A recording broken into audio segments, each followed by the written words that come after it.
Welcome. This is Stephen's Magic Emporium's How to Break in a New Deck of Cards. There's been some requests on how to do that by some customers who purchased the Haunted deck. Now, I have to admit, I'm not extremely familiar with the version that Stephen is selling at Stephen's. But if the cards have any loops on them of any kind, which is probably most likely, then I would remove those cards and not do this process with breaking in a new deck. I have a new deck, and one of the things when opening the seal is I like to use either a credit card or an old card that you no longer need to pry in there and open it up. But I'm going to use my nail this time, only because I don't have one handy in front of me and it's in the other room. So you open up your cards, get rid of the two insert cards, and you can do this with your jokers in there as well. Now, of course, the cards are very slick. That's due to the coating on the paper. And so what you want to do to break in a new deck of cards is to just basically play with them. You dribble them, get some air in there. And I like to faro shuffle. It's a great time to practice those perfect faros. So you do a faro, do a slight bridge, do a faro, and do this not just a downward bridge, but also do what I like to call a reverse bridge and go up this way. And this way you're not putting too much pressure on the cards in one direction at all times. You just gotta get your finger wedged up underneath there, give a little bow, and then do some fans, do some more faros, do some overhand shuffles.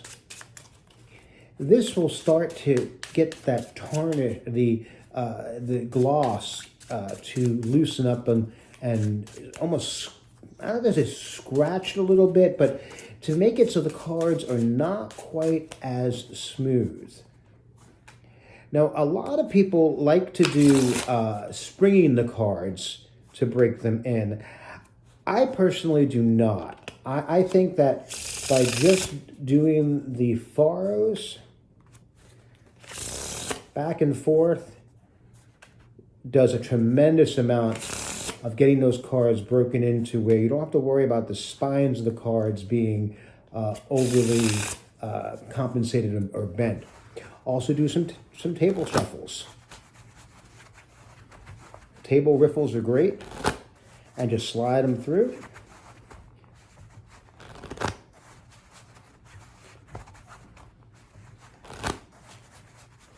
And basically, you're just going to keep working these cards.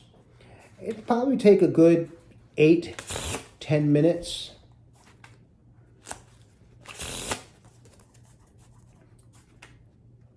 And just keep at that process.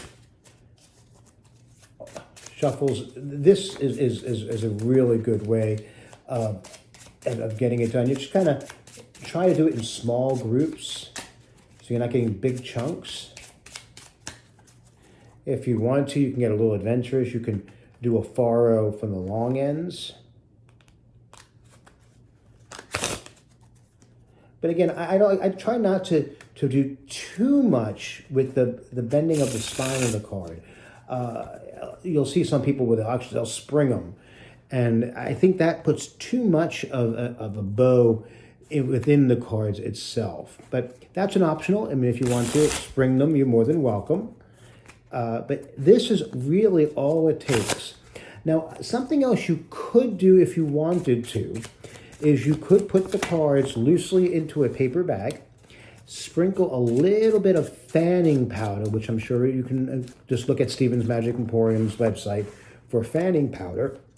Sprinkle a little in, shake up the bag, remove the cards carefully, do this outside, and then again, you're going to do the riffle and spring the cards, riffle, I'm sorry, not spring, but bridge the cards to get the excess powder off. And that will also help prevent the cards from being super slippery. But these are, to me, are very, very workable on the table right now.